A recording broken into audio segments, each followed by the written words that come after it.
I'm making a ring for a mother's ring, but she's got 4 sisters, and maybe it's going to be a family ring because she's asked me to not make one. She's asked me to make 5 identical rings.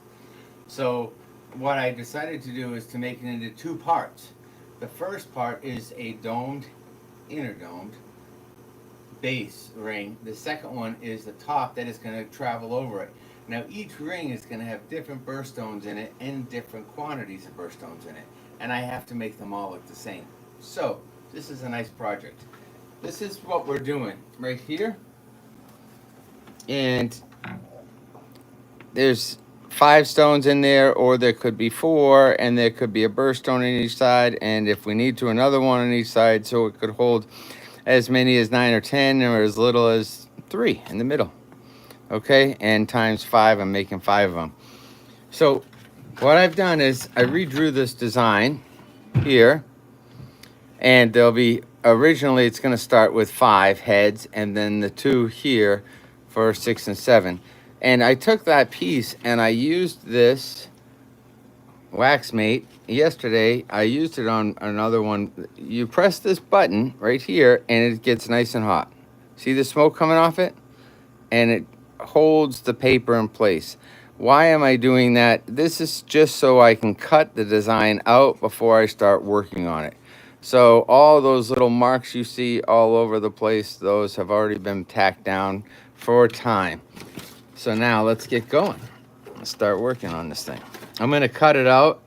I'm going to do some contours, and I know it's flat, but when I'm all done, I'm going to round it, and it is going to fit over this ring that I made at 5:05 this morning. So I'll give you an idea. So this part will go over that part, and there'll be a cavity in between. It'll look really cool. But this ring's not done yet. I'm going to do something really neat. You have to wait to watch to see what I'm going to do to this. Okay, let's get started. I'm using a metal saw blade, not a wax saw blade, because I want the lines to be as crisp as possible.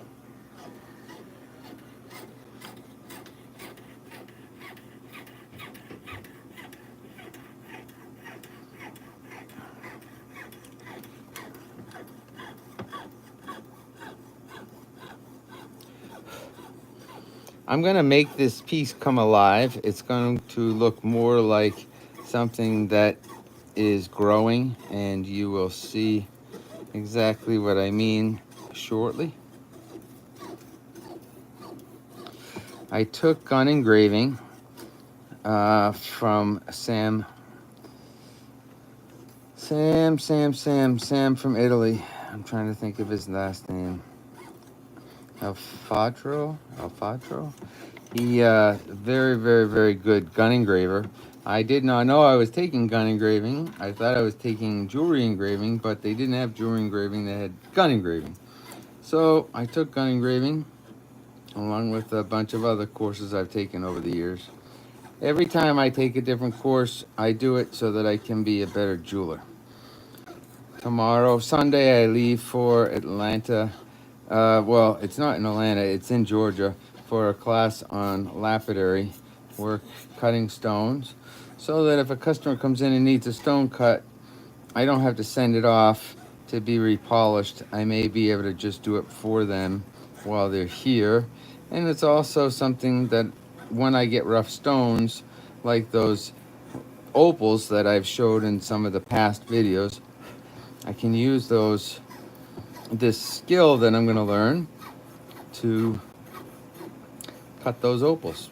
And I'm going to try to do a live from the school, if they let me, and show you me cutting one of these opals. So stay tuned next week. If you haven't hit the subscribe, if you hit it, you can hit the notification button and you can be notified when I'm going to go live. All right.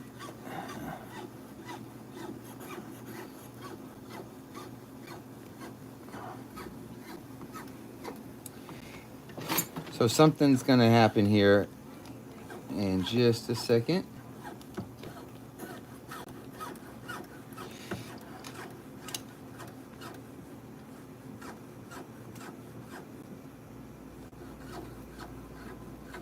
So right now I'm just cutting out the outline.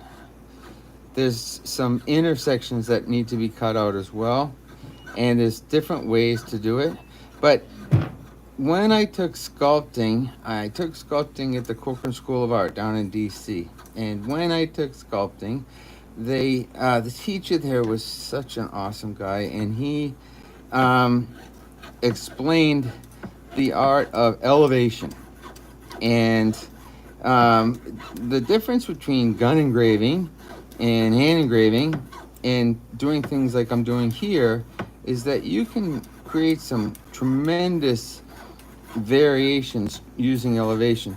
If you think of it, think of what a dime or a nickel or a penny looks like, and how much elevation they've got to make Lincoln's head stand out on the penny, and so on and so forth. So those are kind of really, it broke on me, cut on me, so I'm going to try to do it. There we go.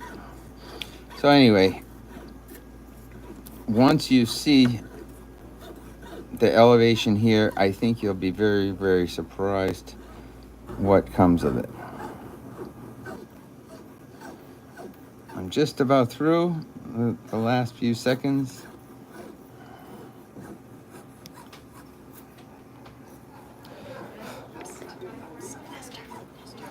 Now, just so you know, this is a working shop that I am in, and I've got about 4 or 5, actually more than that, people that are working in and around me. So if you hear things, the steam machine, the buffing machine, that's because we are in a working shop. All right, this scroll has, that's, first part is done. See that? Now, what I'm gonna do is I'm gonna use my flex shaft and I'm gonna cut some key points that I know I need to do. But there is a section in the center, of course, that needs to be cut out. This is my nice little selection of burrs.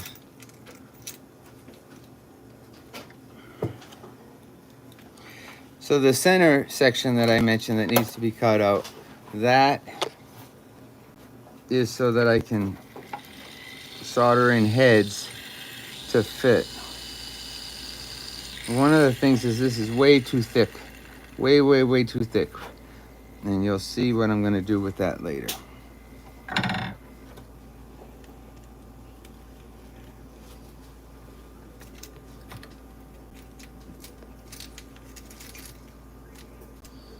So a lot of these burrs I use for gold, and I use for silver, and I use for wax.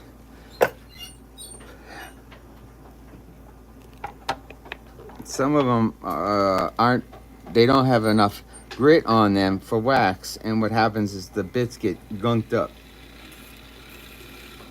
I know the paper is tearing, I don't really care. You'll see why.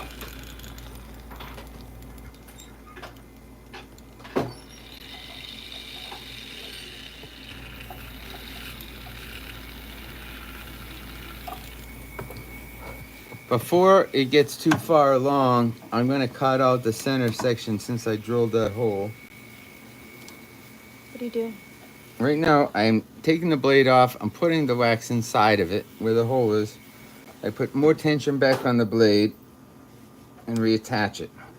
So the blade is nice and tight. All right, now I'm going to cut this center section out.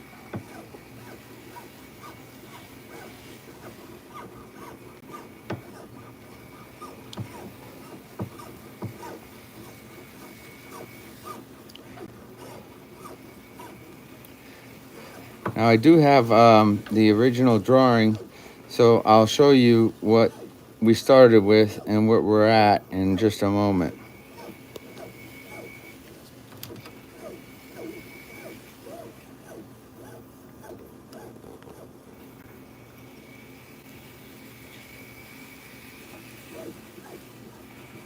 Tips.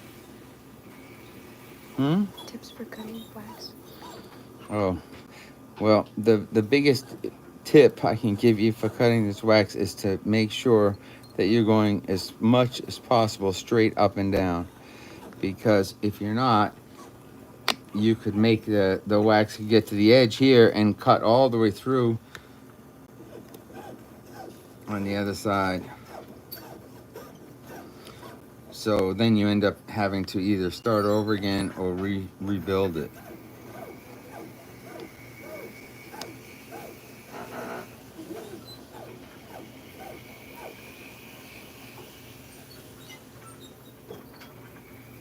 So that piece is done. It just doesn't want to come out.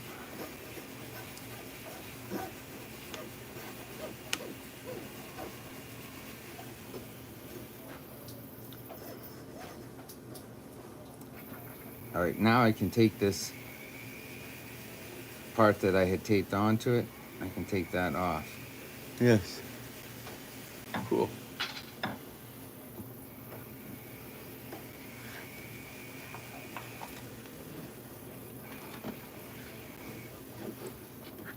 Now I took the other part off and I'm just doing it by eye, what I think it's supposed to look like compared to the other side.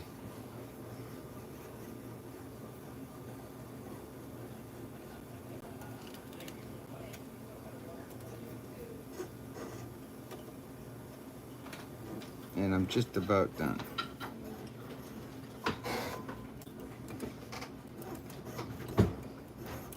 So what I'm doing here is more so what you would consider an original design. I mean, literally completely original. From here, we can make a mold, and I can make those 5 rings for this customer, or I could make 500. It just depends on who wants to buy it. But this will be an original piece that was made here by us, by me, and cast by us in the shop. And all right, there it is. It's out.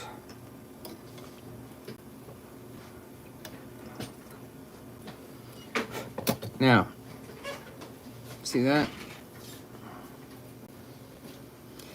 You notice it's not too thin right here because the blade stayed straight up and down, about the same thickness, which is good. I did cut a line right here, and does anybody know why I did that? You're gonna find out right now.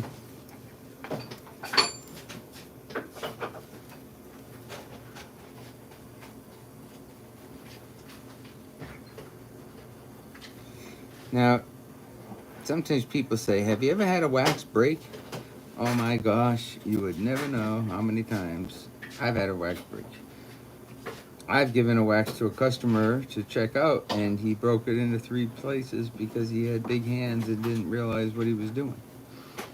So yes, we have had waxes break, unfortunately.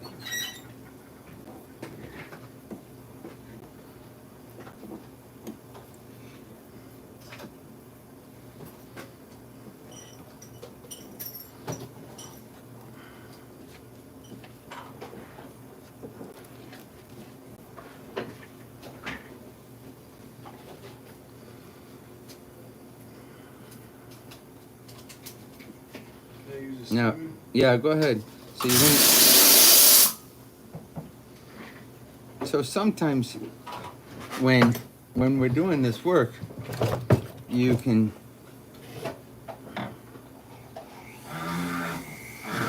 see there may be a mistake, and that's what this wax for. This is Purple Passion. This is buildup wax. So if I cut something too small, or I want to add to it, I can add with this wax, and it builds it back up so I can refix a mistake.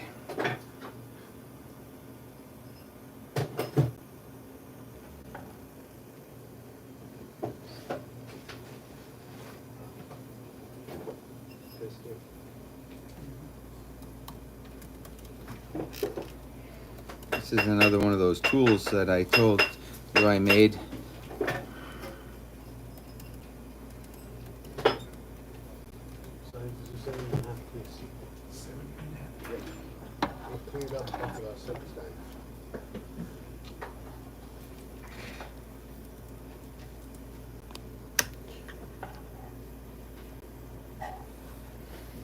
Okay.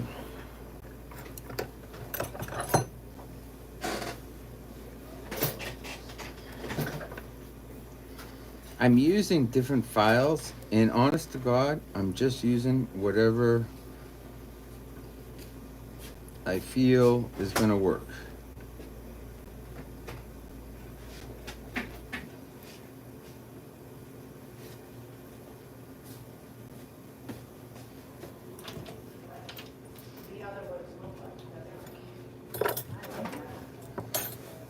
This is definitely a little bit more coarse.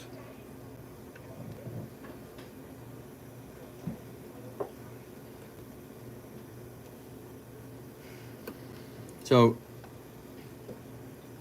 to give you an idea, these are the 5 heads that are going for the mother's ring. And although it doesn't fit right now, I can probably bend it a little bit, make it fit. But the 5 heads will fit right in between that.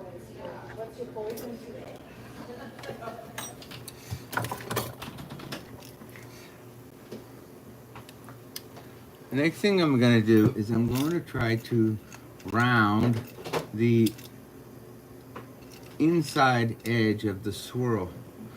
And I'm going to use a ball burr that you can really see the angle of the curvature. And I'm talking about right here.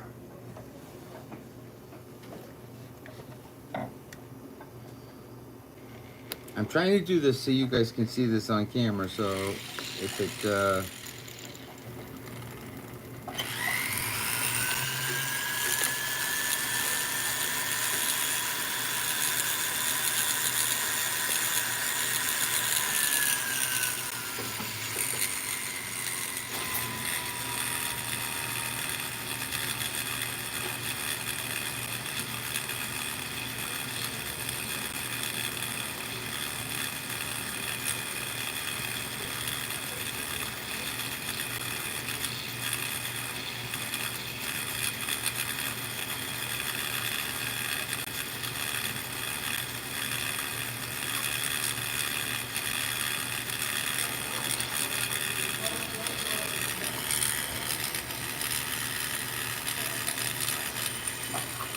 see that?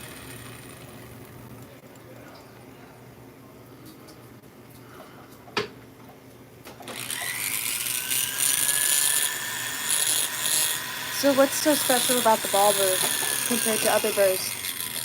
Well, that circle of the burr is going to cause a concaved curvature on the wax.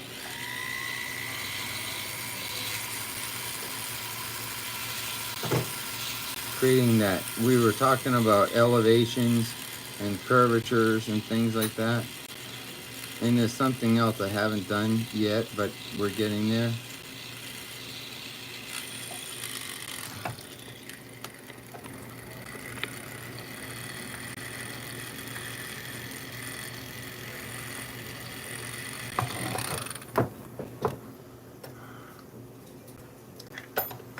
So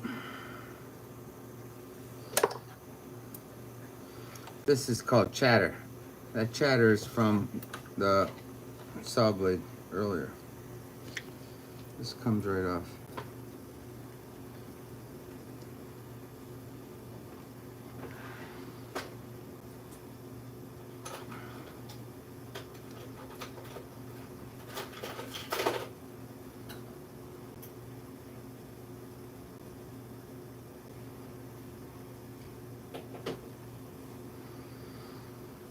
So I want to get this part here even lower. So I'm going to try something. This is when you practice. You practice with different things and say, ah, that worked. Or, oh, what was I thinking? Most of the time it works. But it's important to have that that elevation to really see that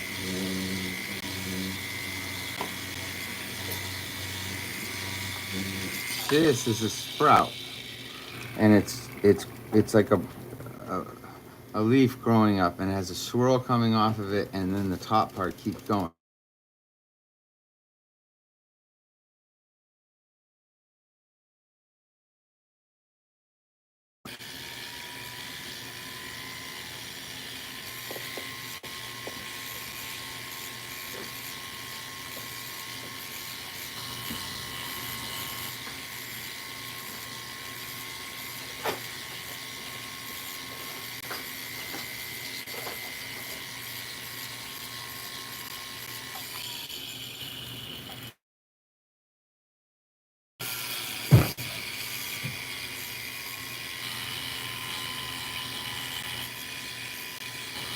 The wax I'm using today is a green semi-hard wax. Cuts well, but it doesn't bend well at all. And I was going to make this into a ring, and I still am. But because I'm making 5, I'm going to make a mold of this ring, this piece, and I'm going to make a mold of this. And then when the wax is cast from the mold, this is softer, and it'll allow me to bend it over, and it'll bend over the top here, like this.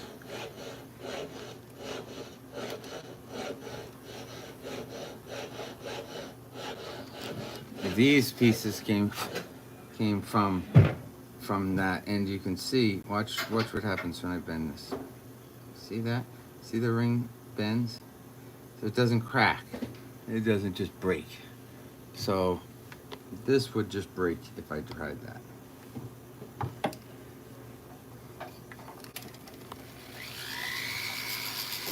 You want to see something? Mm-hmm. I just broke it. Right here. Oh no. How Nope. do you fix that? Yeah, we're gonna fix it right now. It fixes it very easy.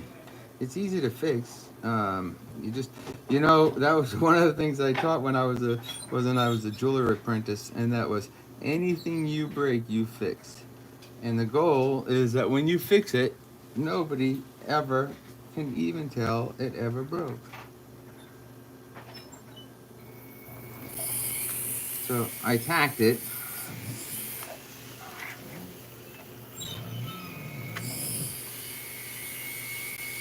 I must have been applying a little too much pressure when I was holding it.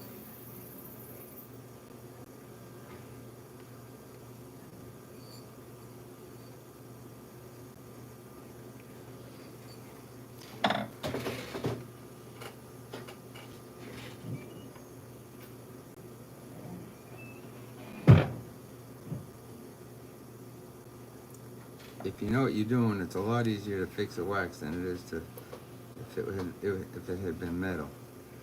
It would have been a problem, a much bigger problem. So now I need to add wax back to the piece. Remember, that's where that piece came from.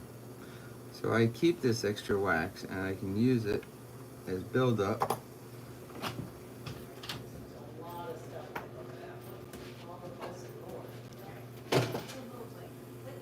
And then I'll use that round burr, and it will just cut it right back out. Okay? All right, let's go back to what I was doing.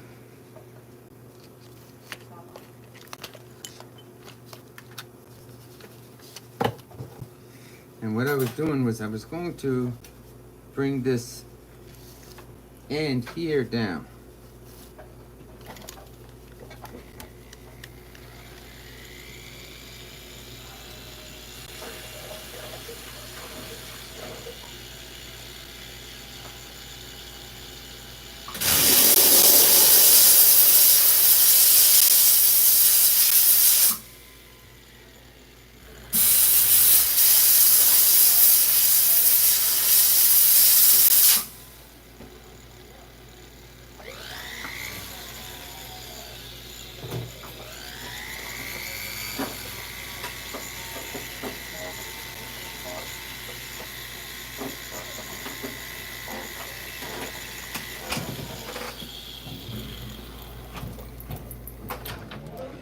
So now, see if you can see this.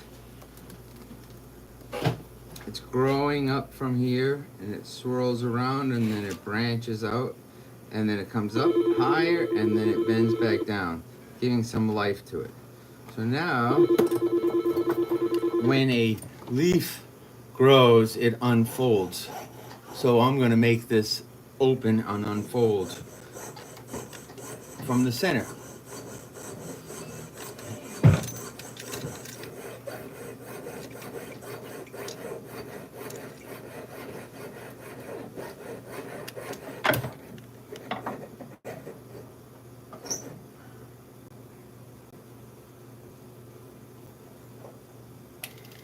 Much over. Thanks. All right, can you see that on the camera?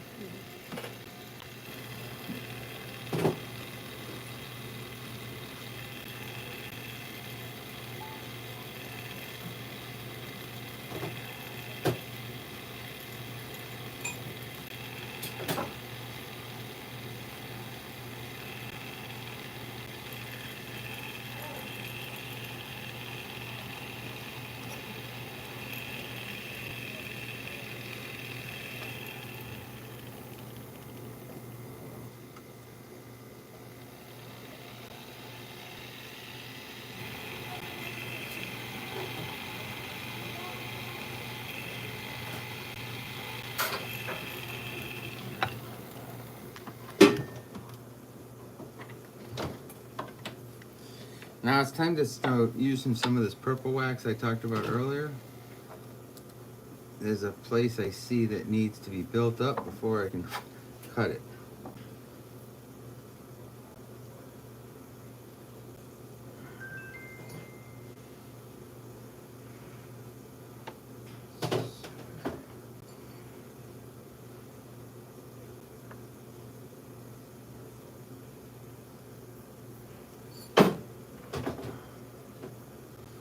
This is the best wax I've ever used in my life for building back up damaged areas. It dries so quickly that I can add another layer to it almost instantaneously.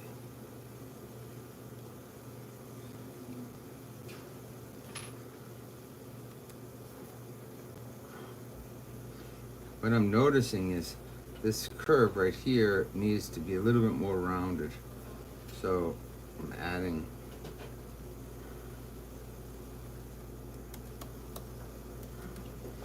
a little wax to make it a little bit more rounded. Now anything that you see in wax, purple, green, blue, whatever color, will eventually be in metal.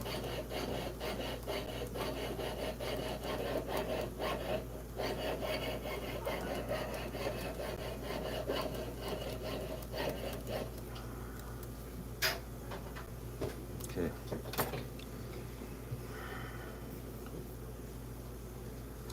All right, we're gonna go to the next step, and that is I'm gonna go back to that last burr, and I'm gonna cut a little bit more metal wax in me. So this purple wax also cuts very easily. Now let's try not to break it this time.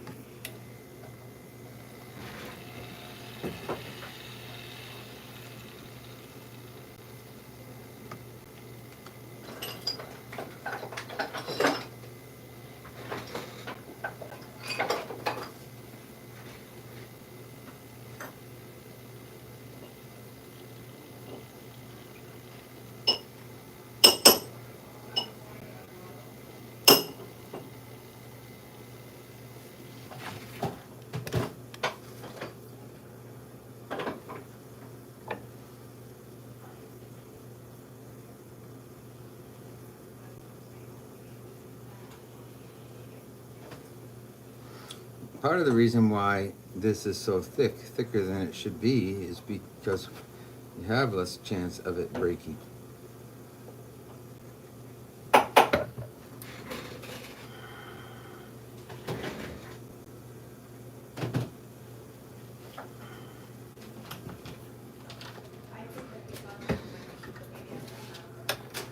I need to grab a bit here, sorry.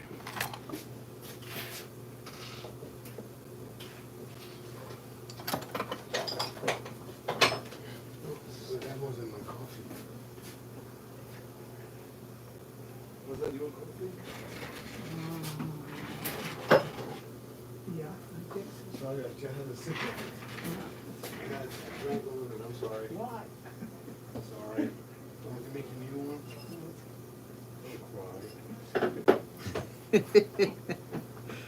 Oh, Rez being smart back there. If you notice, the wax is actually bending as I'm working on this. I love this purple wax because I can make the pieces look even better.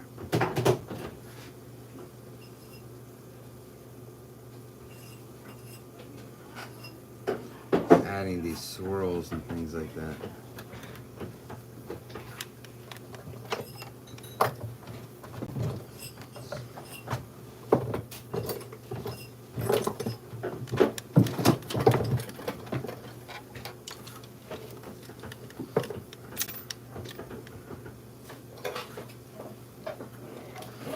Now this is where it broke last time, right here, and I added wax. So all I'm going to do is I'm going to use that same bulber again.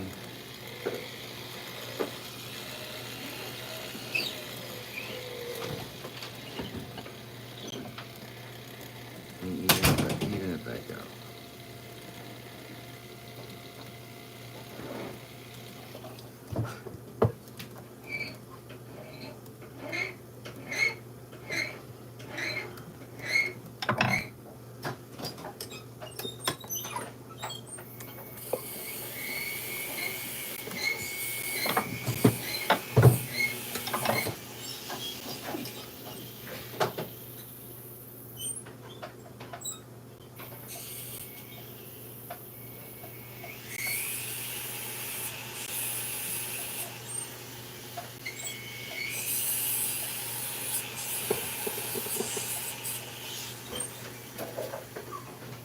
You see that there?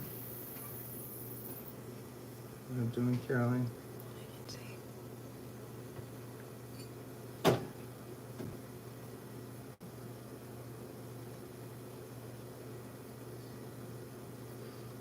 Every bit of detail that you can add in just makes it look that much better.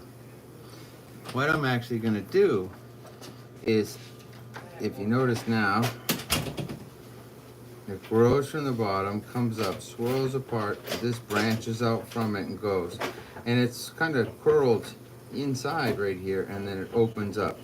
So I'm going to use this this sharp pick. I'm actually going to draw in lines, and those lines are going to represent growth lines.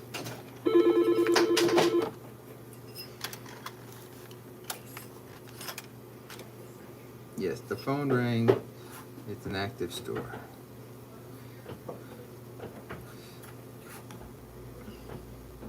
I don't even see a microphone. Is there a microphone out here today?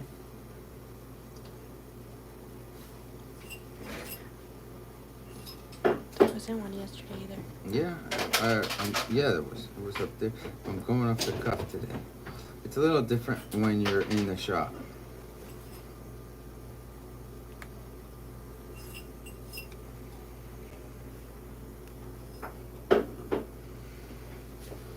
Okay.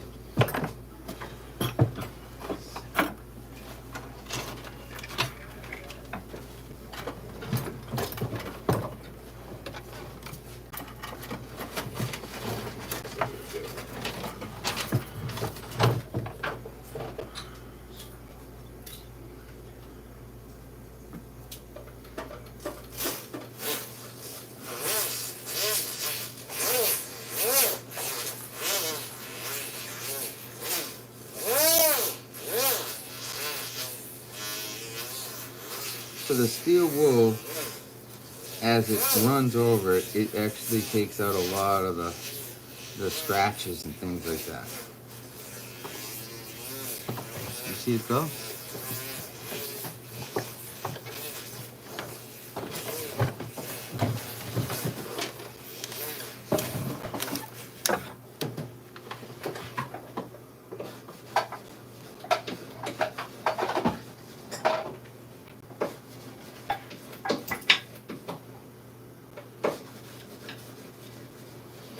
Sorry guys, I dropped the wax.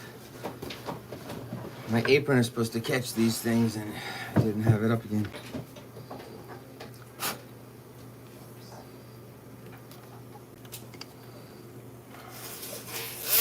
So now the next thing I'm gonna do is, I don't really want this to be nearly as heavy, as thick as it is. That's way too thick, right? So what I'm gonna do is I'm gonna cut it in half. So I'm gonna use these dividers and I'm gonna create a line all the way around it.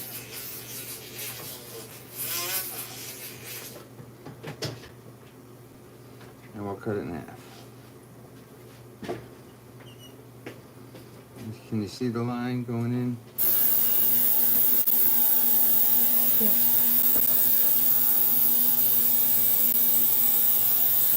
You can't really get the line cut in everywhere, but if the blade follows part of the line, it can pick it up on the next curve out. When I was taking this sculpting at the Quinn School of Art downtown, it was really, really cool. There was a master graver that did the $5 bill. Sorry. And he used a process called Bellino. And Bellino is almost like stippling with a graver. And you take this little graver and here's a graver. And you take this graver and let's say I want to do a circle in here, but it's a flat area. It doesn't look like a circle, so you have it on a vise and you would do 1,000 little bits. See that? Can you see that? And then you go to the next level and you do 1,000 little bits, and you found out that was how they did the curvature of the jawline. Or, in my case, what I do is the curvature of a duck breast. It was really cool because when you curve it like that, and this would be on a wheel and you're turning the wheel, you always keep the graver in the exact same spot and you're turning the wheel to go along, and it creates a curve of an optical illusion. Pretty neat. Let's get back to work. Alright, I'm going to try to cut this now. Now, you might have to move the camera, Caroline, to see this. The goal is going to be that I have 2 identical pieces in a matter of a minute or 2. I am still using a jewelry blade, not a wax cutting blade, because a wax cutting blade is too aggressive, and if it gets stuck, it will definitely break my wax.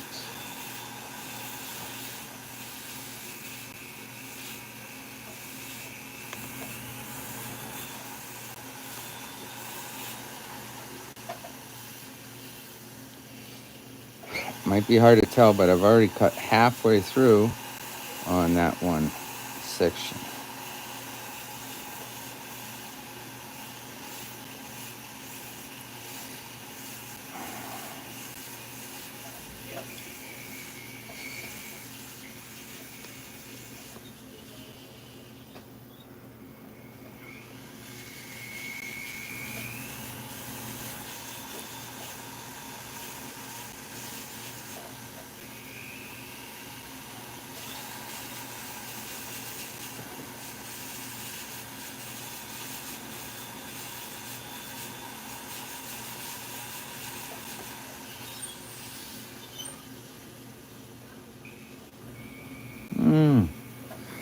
Nothing broke, but the blade caught it and almost took it right out of my hand.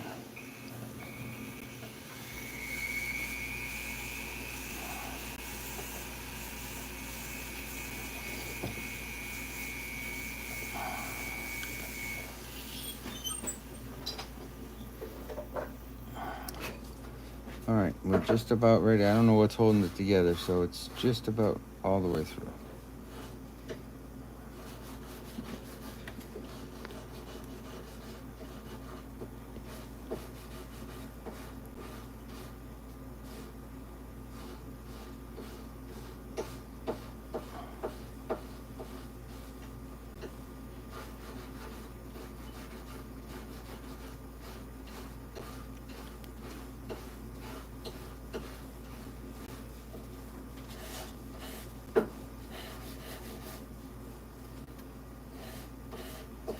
All right. So there's the bottom. And there's the secret to doing this without breaking it too badly. And that secret is to make it a little extra thick. After you're done, you cut it down. So as I mentioned before, my goal is to take this piece and I'm going to have multiple stones in the center here. In this case, 5, and it'll be 1, 2, 3, 4, 5. There could be 4, there could be 3, and it's a mother's stone ring. And I will bend it around, it'll curve, and it'll go over this arch. Now remember I said I was gonna do something cool? All right, are you ready? Because this is it.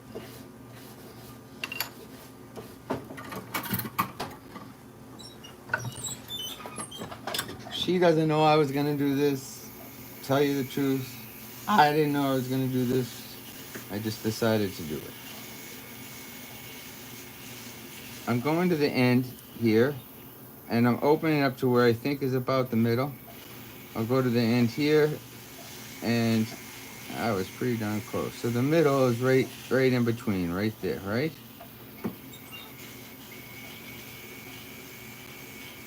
So right in between, there's the middle. Put a little dot. Now,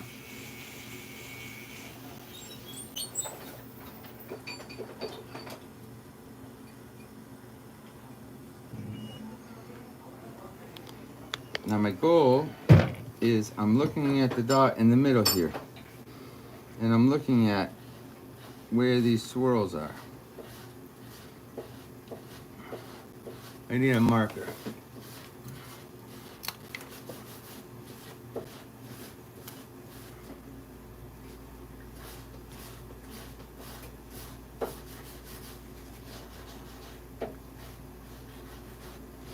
Okay.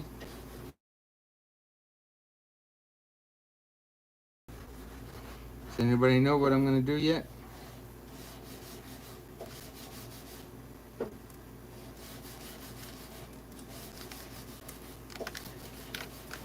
All right, this ring took me hours to make, so now I'm going to cut it up to try to complement this other piece. And if you notice, straight across would be here, but I've got a black dot here and I've got a black dot there, so I am not going in a straight line. And I'm going to cut all the way through this ring.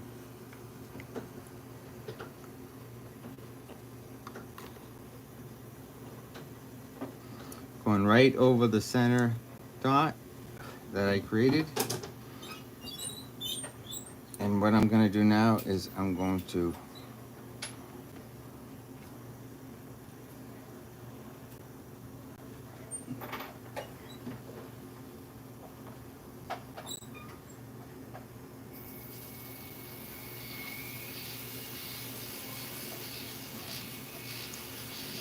manipulate the center. All right, we're going to laser it. Here we go. It's actually not lasered, it's using a wax pen.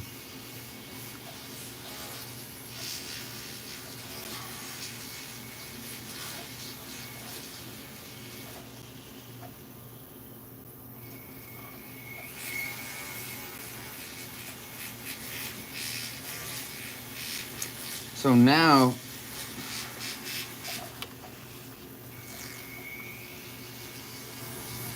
these two swirls will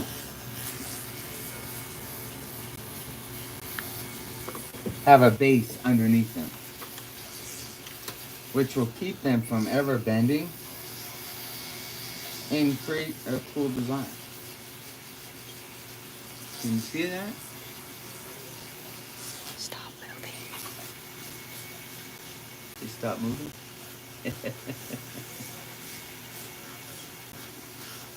So that's the plan.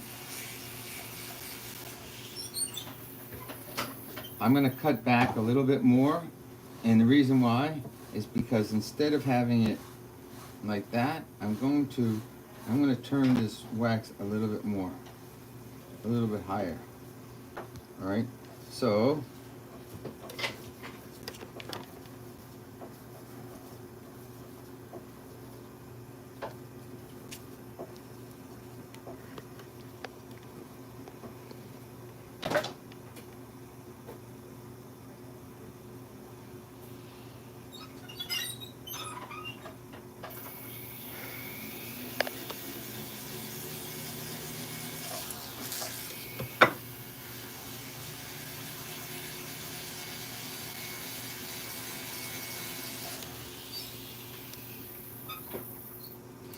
this piece, after it's cast, I'll bend it down, and it'll be raised with this concave section in the center. Any questions?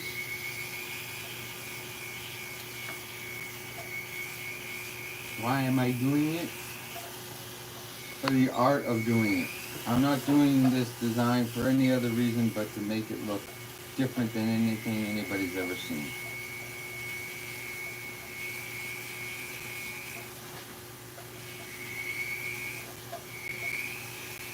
This could have been bent around and bend the ring. Just the ring, just like that, with a shank on both sides. This will be the shank. I will attach it here, and I'll attach it here.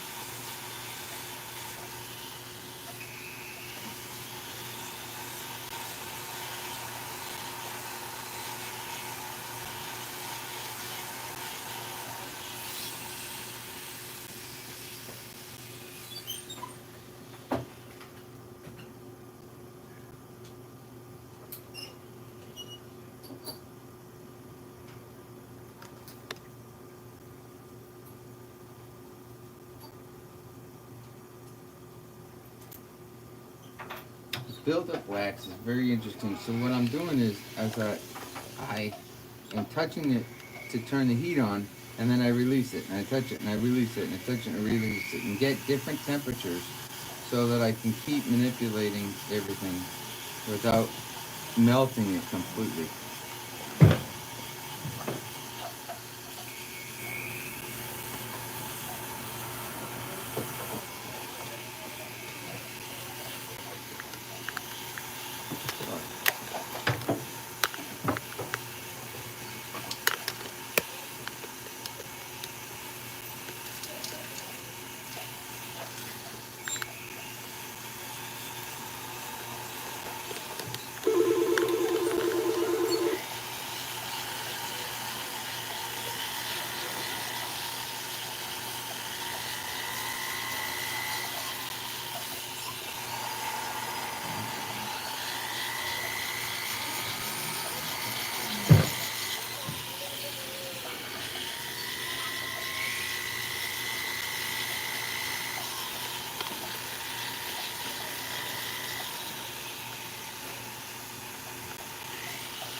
Now, can you imagine if you had $5 worth of wax, you could carve just about anything, and then you could use anything from an old silver spoon to cast it into your own custom piece.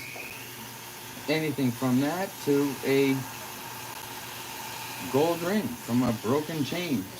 Anything. Something that's been damaged or in a jewelry box for years and years and years and you didn't like it. Well, now you can like it. You can try it. You can wear it. So realizing that gold can be, or silver, can be melted down and remade into whatever your heart desires. So for today, the next step is to clean this up a little bit more, and then I'm gonna open that circle, and then I'm gonna cast this into gold. So when I see you next time, you're gonna see this piece in gold and this piece in gold, and I will put the two together and start making up the ring.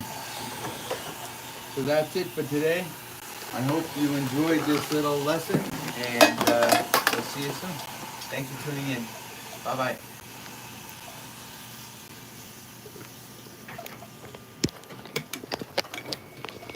What do you think?